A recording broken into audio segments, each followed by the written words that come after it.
Okay. Good afternoon. Thank you for joining us for this 2021 budget consultation with, my prompter is crapped out on me, sorry. Oh, here we go.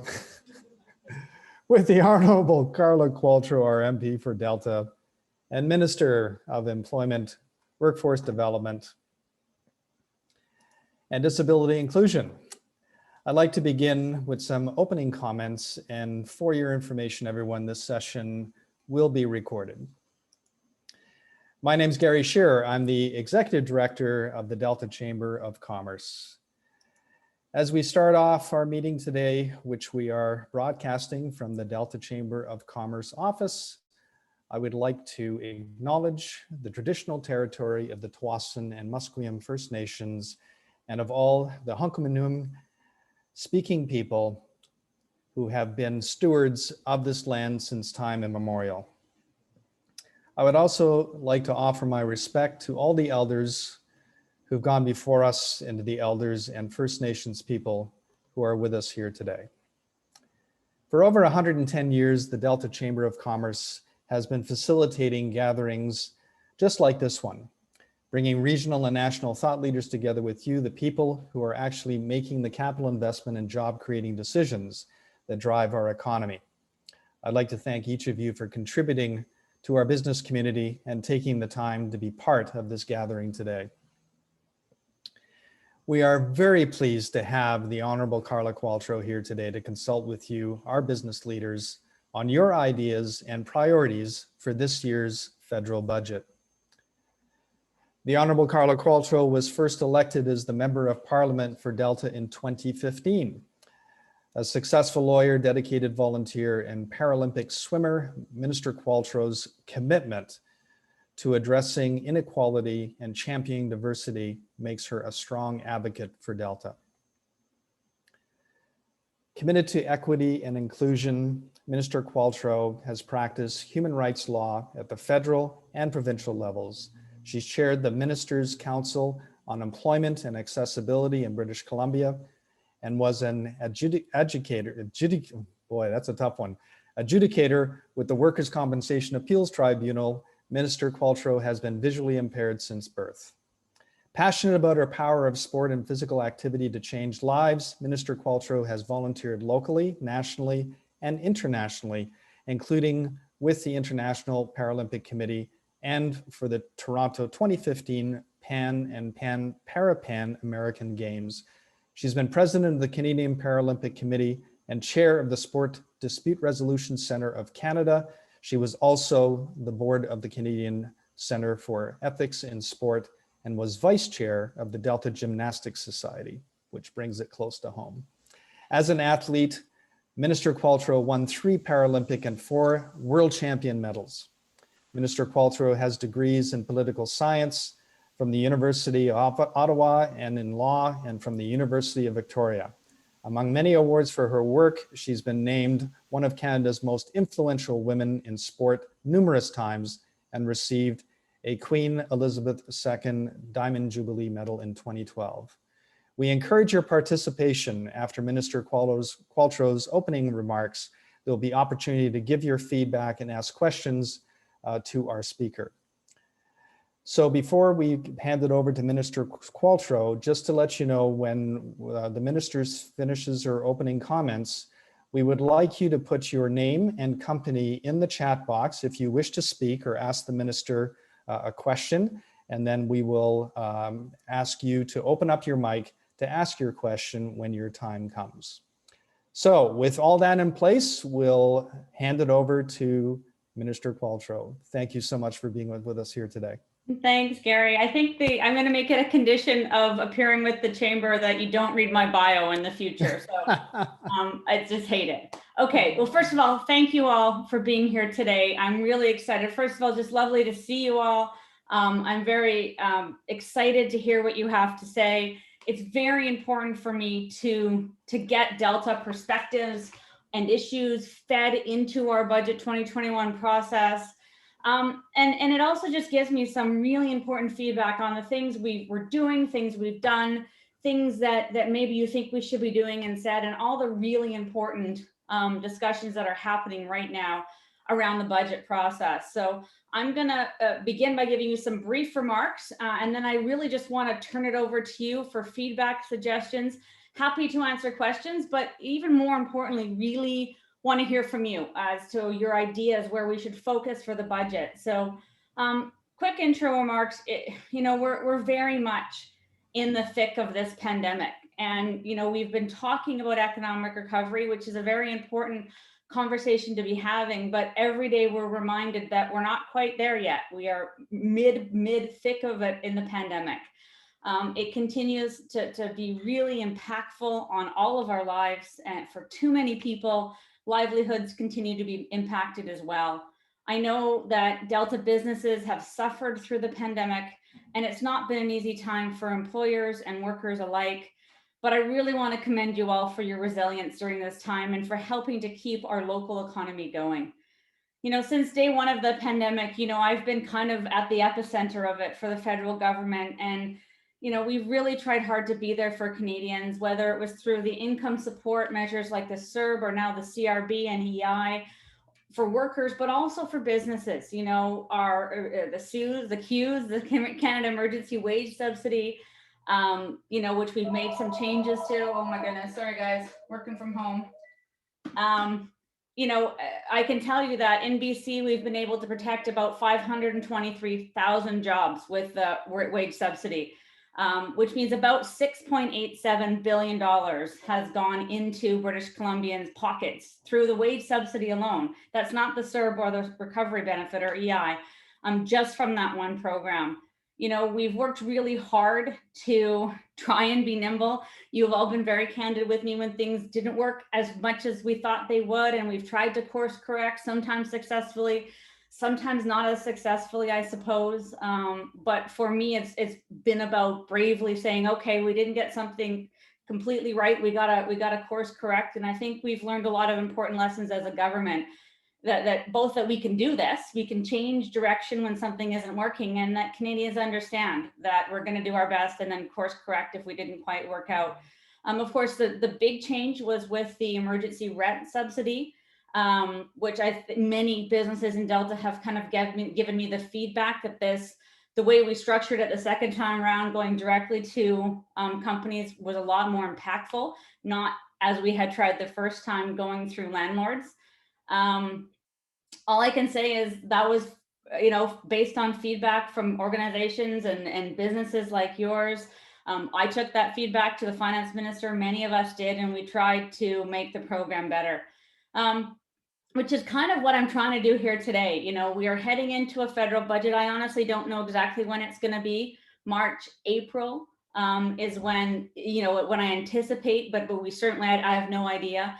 And we're really looking to build a budget that balances doing whatever it takes to keep people healthy and safe in our country. So kind of pandemic measures that need to be ongoing, with the economic recovery piece that needs to build our economy and build back our country. So I'm really interested to hear from you where, what investments do you think we should make? I was speaking to an organization earlier today where they talked about not just infrastructure, but social infrastructure, childcare, transit, the things that get people to and from their families quicker, give women options to get back into the workforce after this pandemic. How do we balance pandemic response with broader government investments? The promises we made before the pandemic around climate change, healthcare, how do you think we should balance that? What do you think our priorities should be? Assuming that we have to keep investing in pandemic response and whatever it takes to keep people safe and healthy. But what comes after that? Assuming this time next year, we're not still in this pandemic, and I don't think we will be. To reassure you, I'm very confident. And again, I had a comprehensive briefing this morning on our vaccine rollout, and very strongly share the opinion based on what I heard as recently as this morning, that we're going to be able to meet our September target to have everybody who wants to be vaccinated by then. So what comes next? What should we do? And Gary, I really don't want to say anything else. I just want to hear from everybody. Like Bernie said before, we'll take comprehensive notes. try and get answers to you, but most importantly, tell me what's on your mind. Tell me candidly where you think we need to go as a country and the investments you think we need to make. So that's it. Thank you.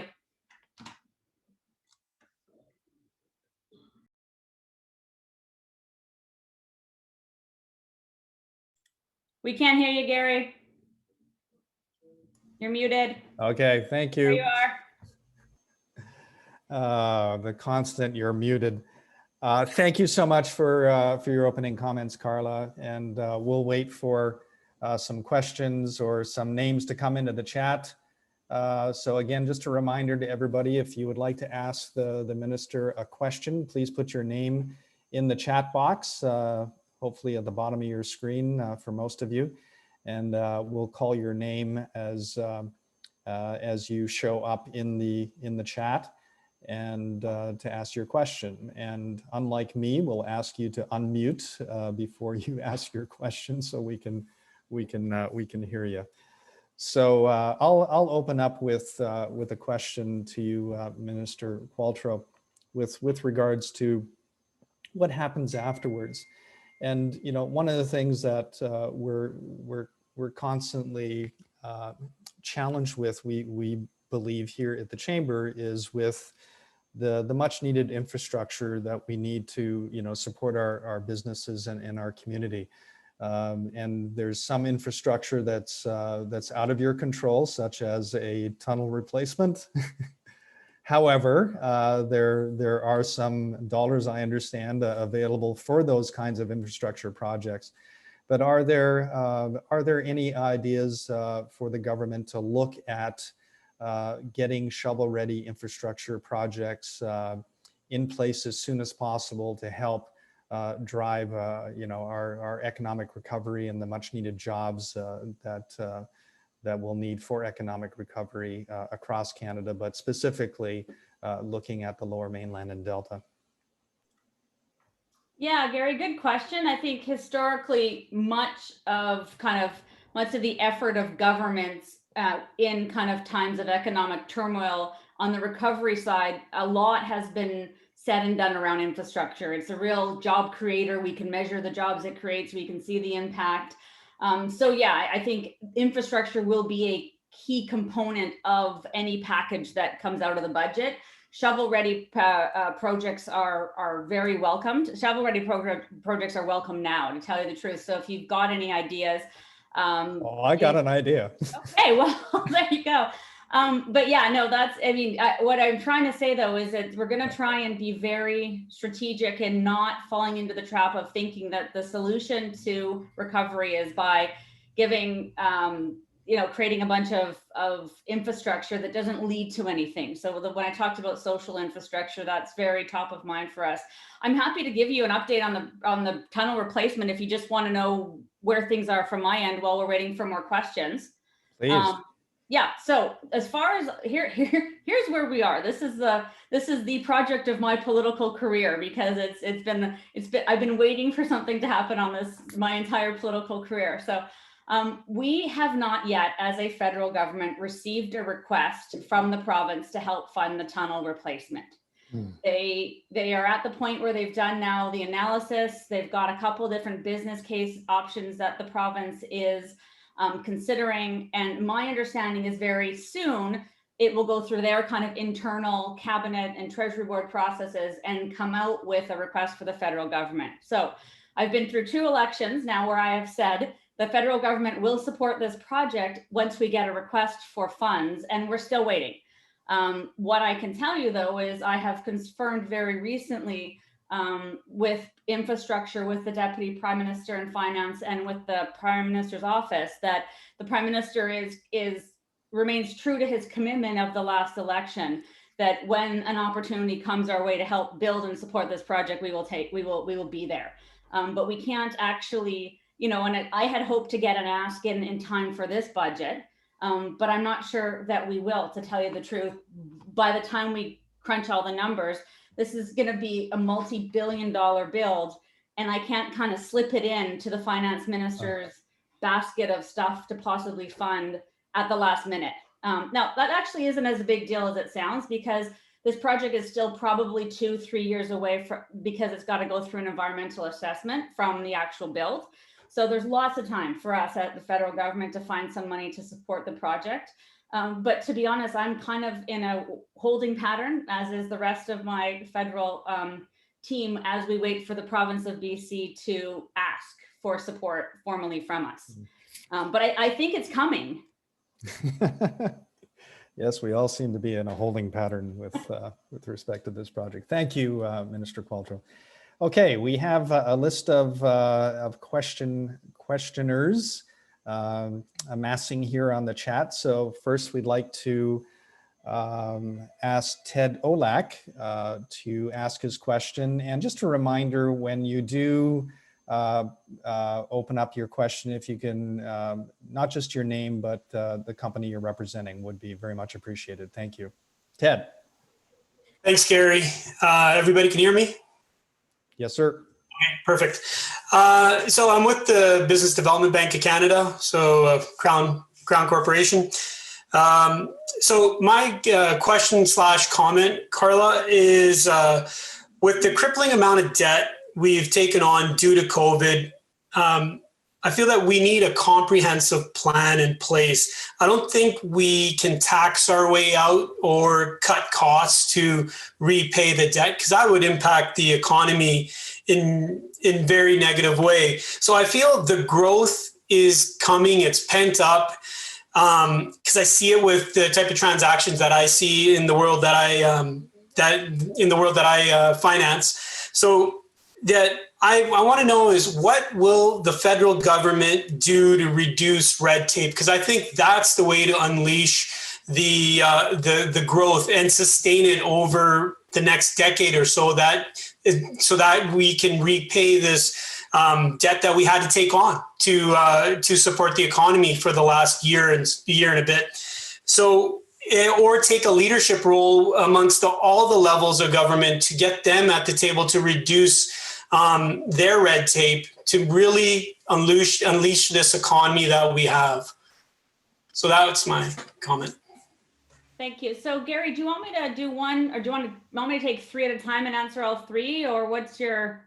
Whatever your preference. I don't care. I'll talk, because I've got the mic. I'll talk to Ted. Ted, what I was hoping to hear, I mean, certainly I agree with you. First of all, I think that if anything, this pandemic has chosen that when there is a will to do things quickly on part of the government, we can do it. And I think we've now created a different standard of delivery for Canadians that the Canadians have gotten used to and are going to be interested in seeing continue. So no longer are the days where we take 5 years to think of an idea, test that idea, find funding for that idea, build that idea, and then deliver that idea. Like we came up with the SERB and built the system and delivered it in a week. So, I mean, we can't keep doing that because there's not enough integrity measures, but like, what would you tell me? Like, what can we do? What would you like to see in the budget that, or in a message from our government? Like, what kinds of red tape reduction?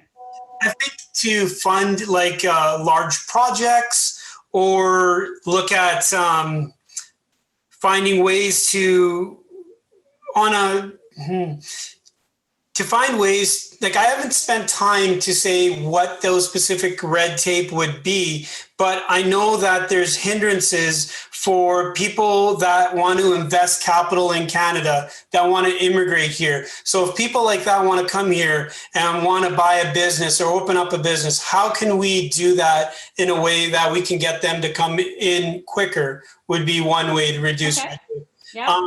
On a provincial level, like I can talk on a municipal level, how do we unleash the red tape for building homes, reducing that? I know it's not in your forte, right? Obviously, that's the municipal side, but even on the provincial side, it's just maybe taking that leadership role to say, how about cross-provincial trade? There's still trade barriers in place. How about let's reduce that so we can trade freely amongst our country from coast to coast to coast? Okay, excellent. Thank you. Okay, the next question we have comes from Carol Peterson with Expedia Cruises. Sounds like a tourism question. Carol, would you like to ask your question, please, and unmute?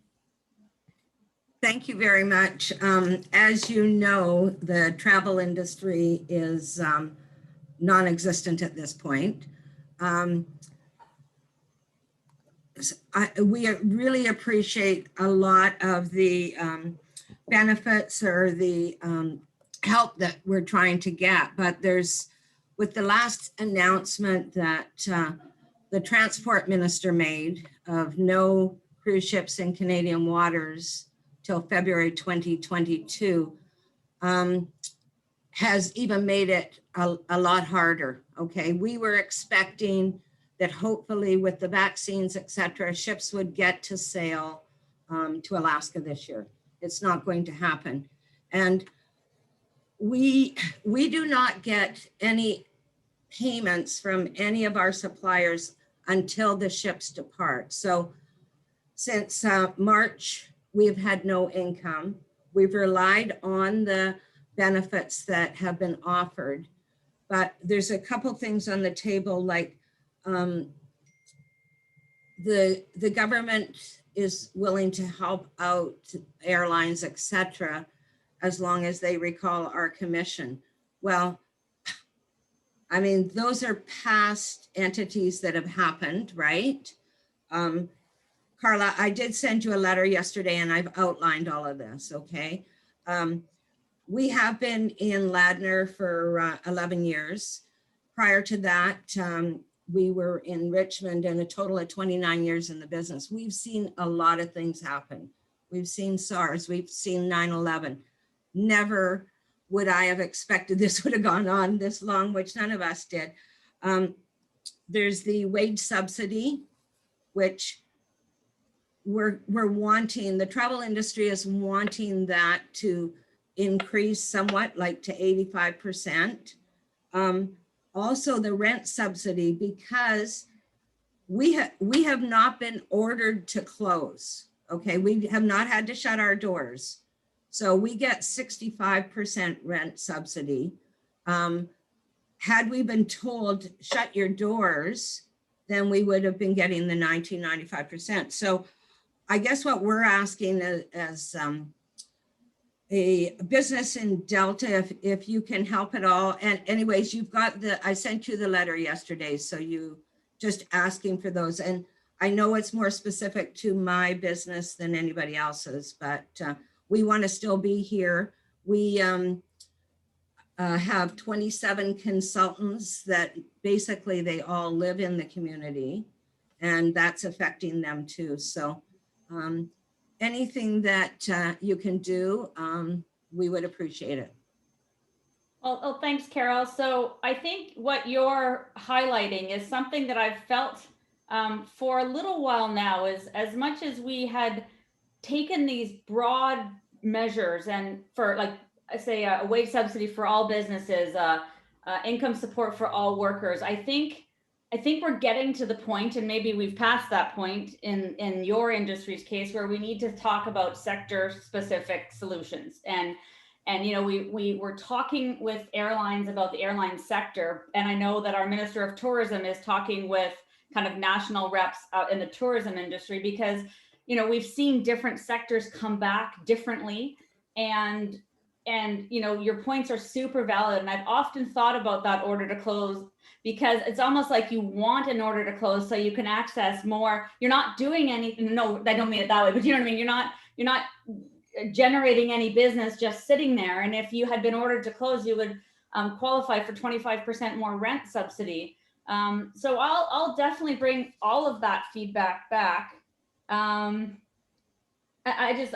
think it's time for kind of a tourism travel sector specific response, because unfortunately yours is going to be one of the last ones to recover fully. It's going to be I hate saying that because that's not very positive, but that's what I'm understanding is the reality in the business you're in, especially when we take these measures, which we felt justified in taking, like the international travel ban to Caribbean and Mexico, and now the cruise ship piece, that hits hard. So message received, I've written it down, I'll feed it back, and I'll look at your letter and send you a more in-depth response to that letter.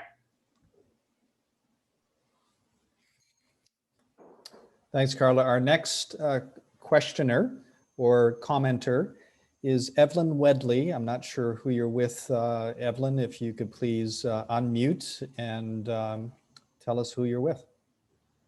Hi, I'm Evelyn Medley. I'm with the Burns Bog Conservation Society. I'm following up, I guess, on both of the previous comments. I really appreciate the change to the rent subsidy that has made it available to us where it was difficult before to apply for that. My question is, all the government programs that come out, the wage subsidy, we were able to access that fairly simply. The rent subsidy is more difficult. The government programs that come out seem to all have different, not qualifications, but different ways of accessing it. And that goes back to the red tape that Ted was talking about is you know, for each program, you have to go through different processes to access them. And I guess that's more specific to Canada Revenue Agency than to you, but it's just a comment that it is more difficult for every program to fill out the forms and get access to the benefits. Evelyn, can I ask you a question? Are you doing the wage subsidy as well? Yes. Now, I understood, and I apologize, it's not my area of expertise, but that this time the rent one was kind of linked to the wage subsidy and it was supposed to be a little bit easier. Is that not proven to be the case? No, the wage subsidy has different ways that you can access it. The rent subsidy is more restricted. Okay. So I have to go through a different process to be able to qualify for the rent subsidy or to apply for the rent subsidy. So, yeah. Okay. I was actually on the phone this morning with CRA trying to get it figured out. So, you know, we are working our way through it, but, you know, it just seems that the different programs have different paths that you have to go through. Yeah, and please feel free to reach out to my team. Bernie and our team have become quite adept at the parameters of these programs.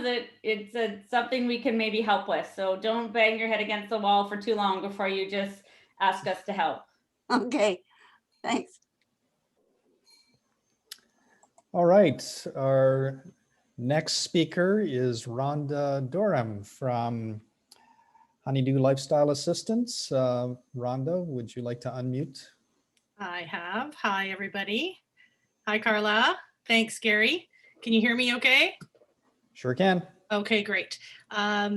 First, Carla, thank you so much for all your hard work. I know that this has been a marathon year for everybody, including yourselves. And I know you guys have all put a lot of work in through all kinds of very very difficult situations for sure. I'm going to ask, if I can, a couple questions pertaining to our industry, which is in-home care, which ties along with senior care in the area and across the province. I'll just go ahead and ask the questions. Obviously, you know, a big concern is with the, sorry, that's my phone. With the great risk for our clientele, absolutely. And with the announcements of Minister Dix and the province in moving forward with supplementing their employee pool to the sound of 7,000 new people is going to be very impactful for private companies like ourselves in order to A, find staffing, B, maintain staffing, C, compete with that. But we're a vital part in the whole chain between being independent and being in care. So, and with the long-term care challenges that are happening, I can see that the push for a lot of our clients and families that we talk to is to not pursue going into care. So will there be, and could there be some sort of supports to collaborate better with the health authorities to find a common ground so that there's room to continue the consistency of supports that need to happen for our seniors. That's a grave concern. The consistency of being able to procure quality and affordable PPE. I mean, we've heard lots of talk about being made local and it's all available, but it's not available to the local population, not as readily as it is to health authorities and hospitals, which I understand that should be the number one on the list. But is there going to be some sort of supply chain that will make that more accessible for us? And is there any talk about moving forward with childcare for most of our workers are women. Most of our workers are greatly affected. We've lost 25% of our staff because they couldn't send their kids to school and can't send them to the grandparents' house either. So there's no affordable, safe, COVID-friendly options for women, especially single women, to keep working. So those are my thoughts. I hope that applies to some other folks as well out there. Thanks for your time. Thank you, Rhonda, for raising what are kind of the issues that are at the center of 90% of the discussions I'm involved in these days. You know, it's very revealing how many of the conversations I have as a minister with more of an economic portfolio that start with, it doesn't matter what you do if you don't do national childcare. It doesn't matter what you do to improve the EI system if women can't get back and work. So many women have been disproportionately impacted by this public health and economic crisis that if you guys don't step up and do healthcare, I mean, these are national economists. This is not language they used 3 or 4 years ago. It's like the first thing we need to do is get childcare right so that women in particular can have the option of going back to work. The other important conversation we're having is about the care economy writ large and investments, whether it's in, in-home care, long-term care, the whole kind of spectrum that you talked about. In my world with disability inclusion, taking care for adults with severe disabilities, and this realization that congregate living has been very unkind to our citizens, and in a lot of cases, and how do we do right by that, use this opportunity to do it better. I think what you're talking about is coordinating all the pieces, and I've heard this from many kind of players, from local to national organizations, that if you're only adjacent to the healthcare system, you're not considered or you're not included in conversations that directly impact your business. And 100%. An excellent example of it. And I don't have many deep answers for you, but if you don't mind, I'd like to maybe have a conversation with you offline about what you're hearing kind of locally on PPE. Concerns me. What you think, how we can better connect and collaborate. Healthcare is provincial, but we've also seen that we can show some leadership at the federal level and gather the right people around the table and make sure that people aren't excluded. So I'm going to get Bernie to follow, if you're okay with that, Rhonda, and just follow 100%. up. Yes, I welcome that. Thank you so much for your offer. I welcome that greatly, and I look forward to it. Thanks, Carla. Okay, our next speaker is Dr. Brian Katz, the Center for Child Development. Dr. Katz. Good afternoon, Minister, and thank you for doing this. I think it works out well that I'm following Rhonda. I'm on a bit of the other end of the spectrum, but very much appreciate your leadership on inclusion, and certainly we enjoyed having you through our center tour recently. So I really wanted to follow up on your comments earlier about social infrastructure. We're supporting roughly 3,000 families a year who are raising a child with special needs. And, we've seen, significantly increased levels of isolation, of things like domestic abuse, child abuse. psychological distress, all those things in our families that are not just, treatment issues, but really much larger, I think, societal issues that are a result of all of the implications. And, we know from some recent research that families raising a child with a disability are at even higher risk of isolation and adverse outcomes than families who aren't raising a child with a disability. So I guess I'd be very curious to hear your thoughts about that social infrastructure at a federal leadership level, as to how the federal government might be involved in providing some leadership in providing that infrastructure specifically for families and children with disabilities. Thank you. Okay, I'm going to try not to talk for the rest of the hour about this one specific topic, because Brian, you've hit on the thing that I am so very passionate about, is making sure that our government decisions are inclusive of families of all types. And, I think when we talk about social infrastructure, we really talk about the investments that will build stronger and more resilient communities. So it's community centers, it's daycares, it's transit. It's not building affordable housing that's a 20-minute walk from transit. That's not helpful to families. So really just kind of taking a holistic, surround the person kind of approach to investments, and understanding the benefits aren't, it's measuring our outcomes in broader sense than just jobs generated and dollars, economic output, but really how many families did we impact? How many kids did we lift out of poverty? How many families had access to higher quality early childhood education? How many school children got after school care, or better, higher quality after school care? So really trying to broaden our conception of success in some ways.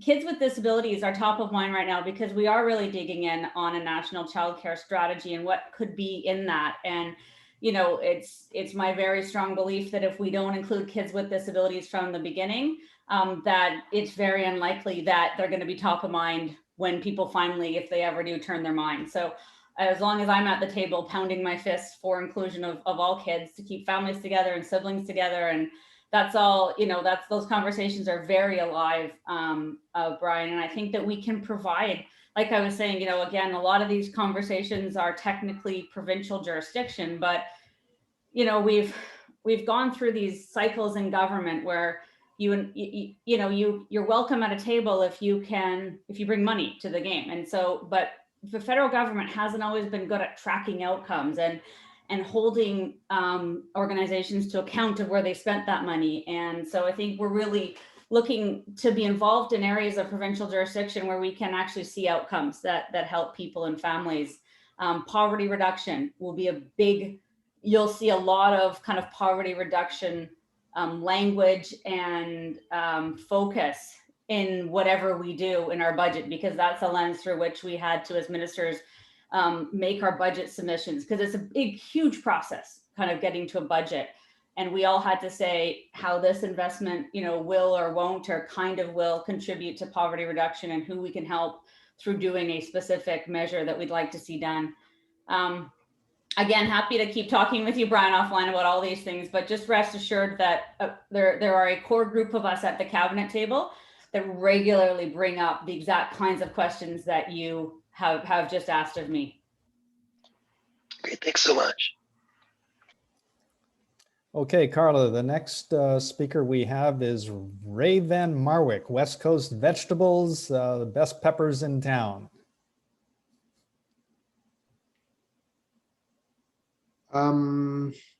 Sorry, I thought Yvonne Anderson was first, but that's okay. I can. She relinquished to you first. Okay. So thanks, Carla, for giving us the opportunity to talk about kind of getting us out of this pandemic and continuing on with life and getting our businesses back on track.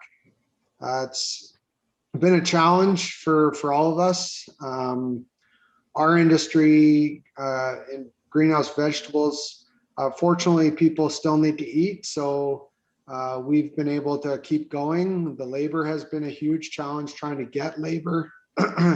and to keep them safe and so forth. So that's been a huge challenge. But coming out of the pandemic and kind of looking forward, I think all businesses just want a competitive business environment. Without a competitive business environment, businesses are going to go elsewhere. So some of the things that I see as things that government can do and are doing to make it non-competitive, there are things that government's doing to make BC and Canada non-competitive.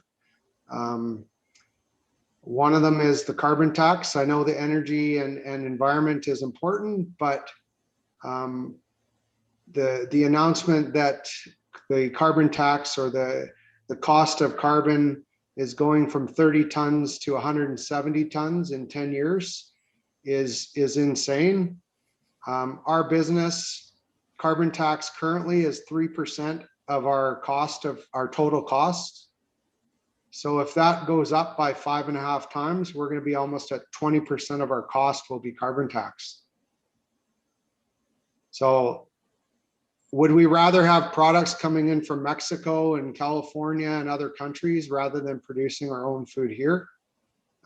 That's a scary thought. And these are kind of the implications of bringing out policy that doesn't consider the businesses that are in Canada that need to continue and need to, that are producing food and trying to keep people healthy and keeping food security and all those things. So carbon tax, I know the environment, like I said, the environment's important, but carbon tax is not the answer. It's just going to kill business and not drive the economy forward and have jobs for people. The second part related to that is energy availability. Investment in infrastructure for businesses. Natural gas is needed by all of us to heat our homes. It's needed by businesses to heat our farms, to provide heating for our animals that we have on our farms. And 2 years ago, we had a huge explosion up north that we almost lost. They almost had to turn off Vancouver for heating homes and everything. The cost of natural gas went from $2 a gigajoule to over $200 in a matter of days. And so people don't like pipelines, but unfortunately they're a reality. And there's different types of pipelines. There's pipelines for oil, there's pipelines for natural gas. Natural gas is a very clean burning fuel. All of us have natural gas furnaces in our house, and there's no emissions or very, very, very little emissions from natural gas. And our infrastructure for natural gas pipelines is aging in Canada. And we need to start replacing some of those pipelines, because otherwise we're going to have more disasters like we had 2 years ago. And it's going to affect businesses. If we can't heat our greenhouses for our plants because there's been an explosion, our greenhouses if we can't heat for a day or two, we might as well shut down our business for the rest of the year because our crops will be lost. So infrastructure is a huge, important issue, and we need to start letting people know that, yes, we're here for the environment, but we also have to keep the economy and keep feeding people. Labor is another one. Labor shortages, even though people out of work, unfortunately, people don't necessarily want to do the jobs that farmers have. We advertise, we post, we try everything we can, and people come, and we've hired people and they're here for a week and then they're gone. They just don't want to do it. They'd rather flip burgers at McDonald's or do other things. They don't want to work in agriculture. And so it's availability of labor is a huge one. And thank goodness we have the foreign worker program where the workers come here and contribute to our economy by providing and buying supplies and sending money home, but we need that program, and the labor costs just keep going up. So we have to keep doing things. So labor is a huge one. And you talk to any business, construction, any business, they keep complaining about labor is shortage. We would expand our business, but we aren't expanding because of labor issues. And the last one I'm going to touch on is tax burden. Like I said, we haven't been able to benefit from any of the subsidies that, or very, very little of the subsidies that have been put out for the pandemic. But I have a huge concern that eventually we have to pay for all the spending, and it's going to be businesses like ours that are going to be paying for it. And we're going to have not received any of the benefit from it. So I just have a lot of concern about the future. If government doesn't help us provide the infrastructure and the business environment to be able to continue, and not drive up costs, because we need to be competitive, and not drive up tax rates so that to pay back all this spending. There's a lot of challenges. So I'd like to hear some responses, and some of it you're probably just going to have to take away and see what you can do on it. But, thanks for your time, and thanks for the opportunity to ask these questions.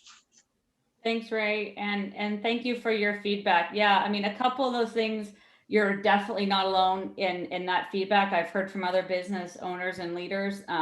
Definitely will highlight that for sure in my feedback to the finance minister from our conversations. You know, I don't have a lot, and you and I have talked about the TFW program before. So, you know, our plans to quickly kind of overhaul were swiped a little bit by the pandemic, but I can tell you that the kind of background stuff is still happening. Things like, you know, an excess, professional treatment for employers who are good actors, and being able to move labor from farm to farm instead of getting a new crop like all that's still in the works, but unfortunately it's taken this long because of the pandemic. I think we are set to have a more, an easier ride for the second season of COVID and farming and temporary foreign workers. I know you had some hiccups last week. I hope you've managed to get your people in from it was Guatemala where they were coming in from, right? Yeah. So I hope that, I mean, again, it's one of these things where because too many Canadians are traveling internationally and taking sun vacations over Christmas, we work with the airlines and no more flights to Mexico or the Caribbean. But as a result, you know, Ray can't get his temporary foreign workers from Mexico into Canada, who are scheduled to come in on flights from Air Canada this week.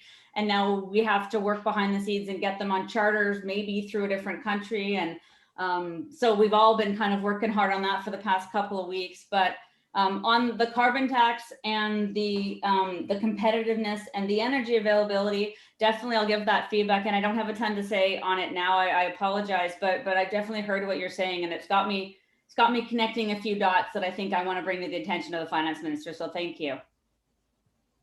Thank you. Okay, our next speaker, Alan Thompson, Alpha Aviation. Alan. Good afternoon, everybody. I work out at the Boundary Bay Airport, but I have been fortunate to work in many different sectors over the years through my finance history, one of them being renewable energy. And what Ray was saying there about security of food supply can be said the same for energy supply as well. There is, I was really going to talk about red tape, going back to the first question. It's frustrating from a business owner that now works south of the tunnel to have seen a bridge start to be built several years ago, and now you can say what it is, what stopped it or not.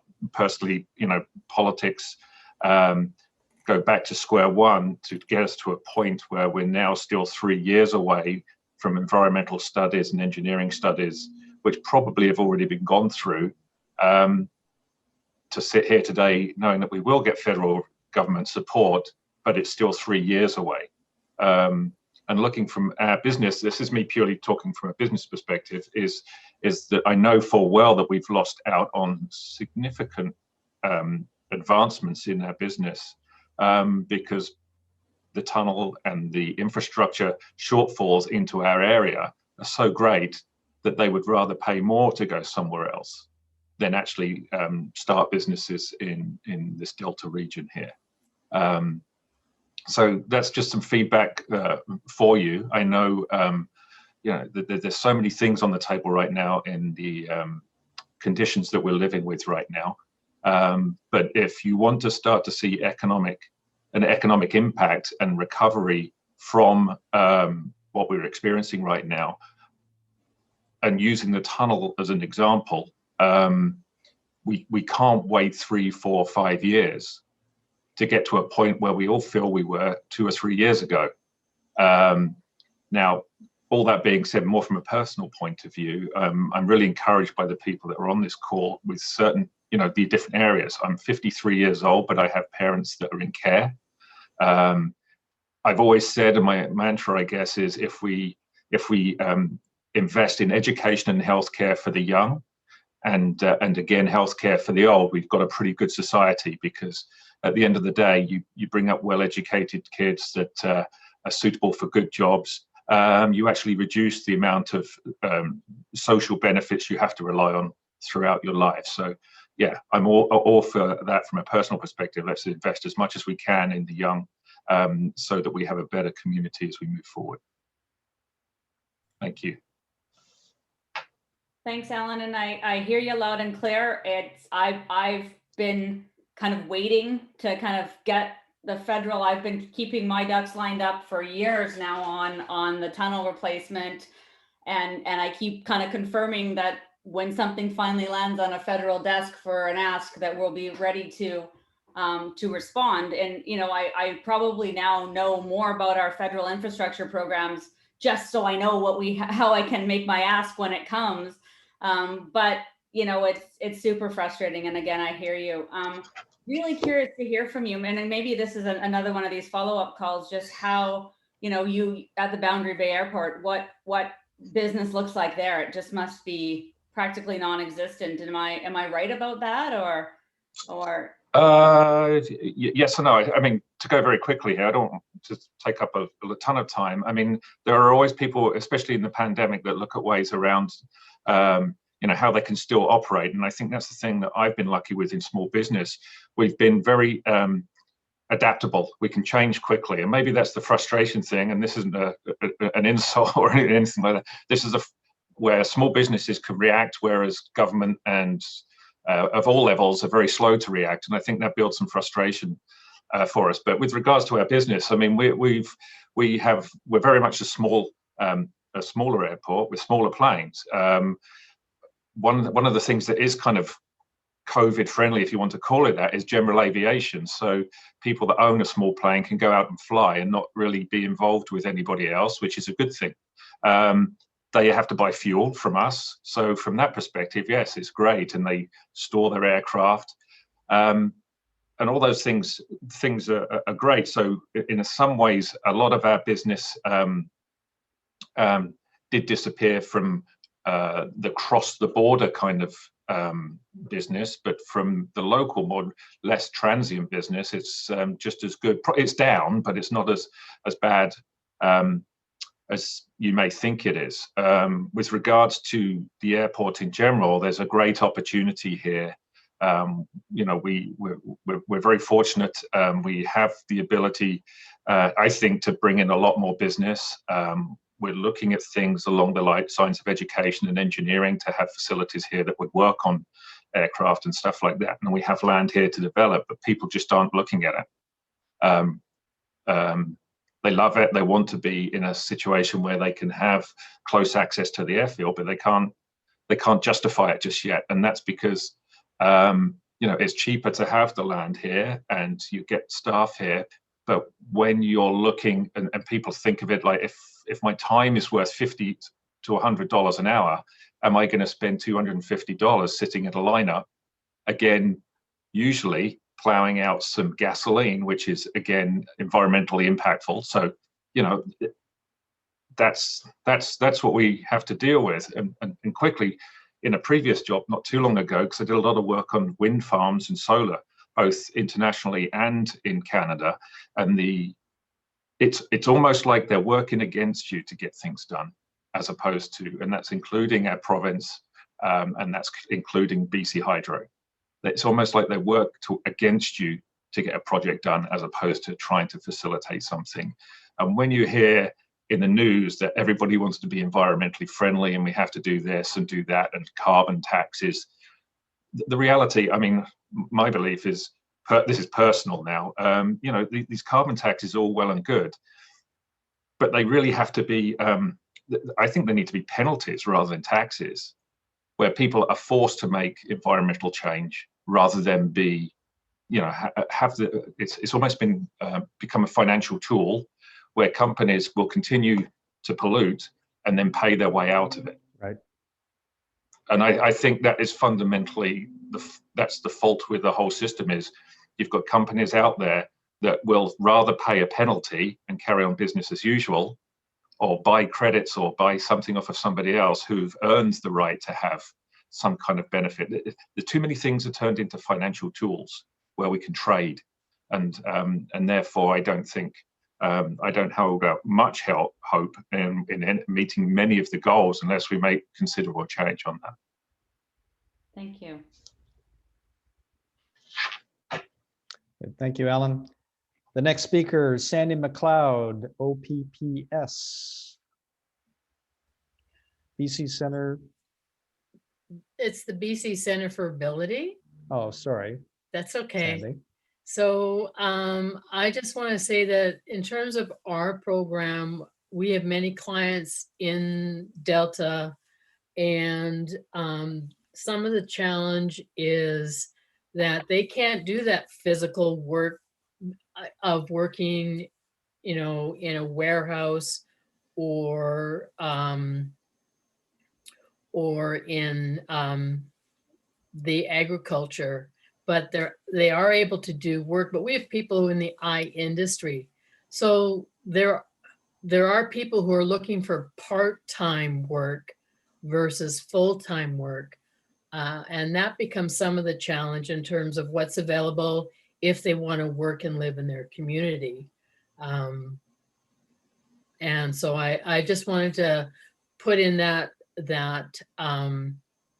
in the chat box a little bit about our program, because we do supply employers with wage subsidies, and for people, if people are qualified for the Opportunities Fund. And the Opportunities Fund is focused totally on people who have disabilities, and it is a wide range, because it could be developmental, but also it's mental health, it's physical. I have clients who are in their 70s looking for part-time work, but they can't do physical work, right? So it's challenging that way in terms of looking at what is growing in the Delta area in terms of businesses, whether it's warehousing or it's agriculture. It's an observation, because I have been, you know, in the employment business. I used to coordinate the Delta Employment Skills program. I've been in this business for years. So it is interesting to see how difficult it is to find work for some people with disabilities and how easy it is. So, and Carla, we would love an offline conversation about the restrictions that the Ops Fund guidelines place on people with disabilities. But that would be an offline conversation. Let's do that for sure, Sandy, because that's my program. So I can change that if it's not working. It's actually one thing that I can do. We have got ideas. But what I'd say though, more generally, and I think a few of you have touched on it, is this reality within Canada's, you know, labor market of this mismatch. We have, you know, unmet labor needs, At the same time, we have the highest rates of, among the highest now, they're slightly lower, but on like 9% unemployment. We have some populations that are overskilled, and other jobs we have skill mismatches, and it's just people are passing each other. And I think it's time we kind of put this all together and figured our way through it. And, you know, as you were talking, Sandy, I thought of the Canada Summer Jobs Program. Now, I understand some of your clients are over the age limit, but for those who aren't, one of the things we've changed this year is we've kept the ability to hire students part-time. So if you have people under the age of 30 looking for a part-time work experience, you can kind of look at the jobs that people have open in Delta for Canada Summer Jobs in 2021, and maybe you can help feed into, and Bernie can help with this kind of this dating service of you have jobs, I have people. But it actually, employers get more points this year in terms of their applications if they say they will hire someone with a disability. So we're trying to funnel the talent pool that you have, because you have skilled, talented people who are really looking for work. And so we want to kind of, it's this incredible constellation of circumstances where we have labor shortages and high unemployment, and we have skilled, talented people wanting work, and we can't find them jobs. And so I'm trying to just put all that together, look at kind of outcomes-based job descriptions where we don't prescribe what someone must do, but we look at the person, see what they can do, and build a job description for them. And you know, like you're the expert in this. I'm not telling you anything you don't know, but I guess I'm telling you I hear you, and I think that there might be some really interesting conversations we can have as well. And just a quick note, I have a client who just finished their law and is looking for a law internship, but all the Canada student grants that are eligible for law interns, this individual can't apply to them because they're not a year, which is what the UBC requires. So there's all those sorts of pieces that that are fascinating but also challenging. And it's almost like we need a concierge-like service where we help people kind of match their skills and their needs to what's out there and kind of address. I think, you know, what I would say, and I know I can see Lydia, so Lydia's going to start nodding vigorously, I hope, when I say this, but you know, what we've done out of the goodness of our hearts is really in some ways impeded seeing, you know, any group that's marginalized. We'll use people with disabilities, but it could be racialized youth, it could be Indigenous, when we see them as the clients instead of the business. You know, if I was reconceiving how we did employment services, I would very much understand the needs of a business and then match that to the people I have who need work. And I think we spend a lot of time on the disability side and not enough time supporting employers and supporting people once they get the jobs to make them durable and keep the jobs. So I think there's a lot of possibility here, Sandy, and I will definitely follow up with you. Okay, that sounds great. Okay. And I did see, before I mute my mic, I did see emails from Yvonne, Rhonda, and Lydia. So I will connect with you. Excellent. Thanks, Sandy. All right, our next speaker, Yvonne Anderson, Santa Via Water Systems, best mineralized water in town. Thanks, Gary, great plug. And Carla, I have a host of questions, but I know I also have other times to talk to you, but skills training. So our business has become so automated now because of COVID and our requirement to do everything online. And we have candidates that come looking for jobs. They have very few basic tech skills. And I need people to be tech savvy. And that kind of, those tech savvy skills are, I mean, it's almost like they're born into those under 20.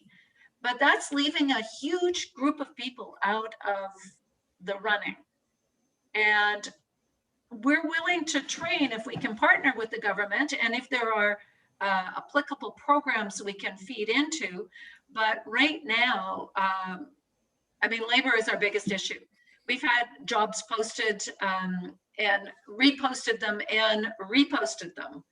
And it's because the tech skills aren't there. And so now we're saying maybe we need to just hire somebody and really train them. But again, that's a huge drain on us. It's going to take 4 to 6 months to get them up to speed. And I mean, nowadays, it's just everything we do has been taken online. And we need those skills. So that's the first thing. Also, so many of the women, and I know you've heard this before, but I've got to say it again, you know, they've either want to drop to part-time because of their kids, or, you know, they don't ever want to come back to the office because they need the flexibility with their children. But we got to get our kids back to school and our kids into daycare. And I don't mean part-time, going at 10 o'clock and then, you know, and then coming home at 2, and, you know, they need to be at school full-time. And until we can get that, we can't have the labor. And when you take 50% of our population out of the equation, it becomes a labor shortage. But I also, affordable housing here, the last probably 5, 6, 7 people I've hired, in fact, I don't know if I have anybody that isn't in our executive team that lives in Delta. They can't find housing in Delta. I mean, it's just so crazy. Even the rents nowadays have gotten to the point where if somebody isn't making 50,000 plus, and in junior, like brand new and labor related jobs, you can't, it's the squeeze. You can't afford that as an employer. So we really have to look at affordable housing in Delta. And well, in the Metro Vancouver area, period. It's just gone crazy. And people are moving further and further away. And I really see this as the perfect storm. As we start asking people to come back into the offices, the commute's going to start really getting them. And, you know, the family issues, the balance, all of these things are going to hit. But I want to circle back also with, we have made a real effort over the last 5 years as a manufacturing company to bring our products to manufacturing in Canada. This is becoming more and more difficult with things like carbon tax increases, tax burden, and all we see on the horizon is more, which is making us uncompetitive, like, even with Mexico and the US, because they're not charging, like we're creating a very non-competitive playing field with 2 of our biggest trading partners, because their tax burden is so much less. And what we're seeing in the 5-year horizon is more and more tax burden. Very concerned, as a few other people have expressed, with the huge amount of debt that we've just taken on. And I mean, for all good reasons, we get it, but to put that back, especially on small business, is going to cripple us. So we might be floating now, but our future is really, so some of the things we're now exploring is, should we go back to Asia for manufacturing?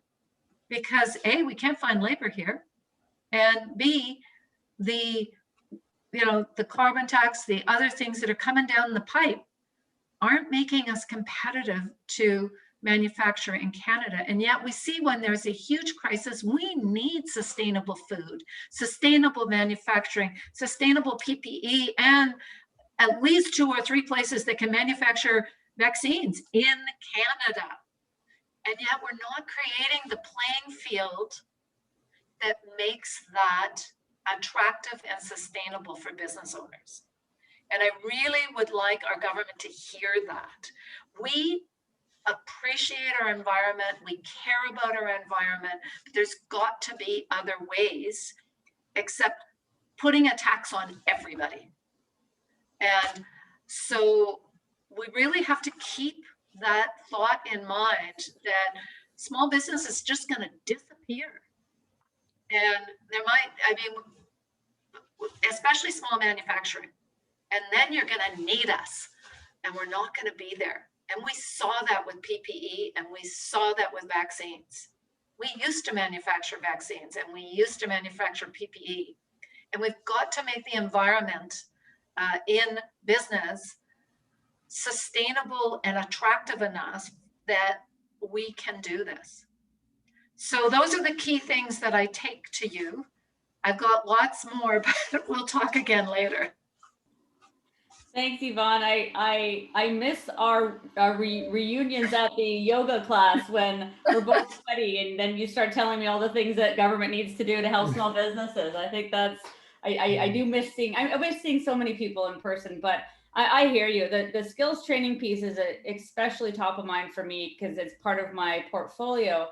And every meeting I have with employment ministers across the country, I was recently at a G20 employment ministers with ministers from across the world. Skills and training is the #1 thing everybody agrees that we have to invest in. And you know, and again, we are committed to having a big chunk of investment and training, but differently, right? Because our labor needs are different. So one of the things I would ask you, and maybe again, we can continue this offline, but do you know of a local program that if we were to kind of put people through that 4 to 6 months and then you offered them jobs, because that's what I'm trying to do, is kind of not train for the sake of training, but train for the sake of jobs, and create programs where if we subsidize the training, then we get people to a certain point. But I would find it a more justifiable expense as a federal government if I could say there's a job at the end of that training. I'll invest, and if we could partner with businesses and say, okay, here's the deal. We'll pay for this person's training and maybe even give them a wage subsidy for the period of the training if you can guarantee them a job at the end of it. And that's one of the programs I'm thinking of standing up to, and maybe we could pilot it here in Delta.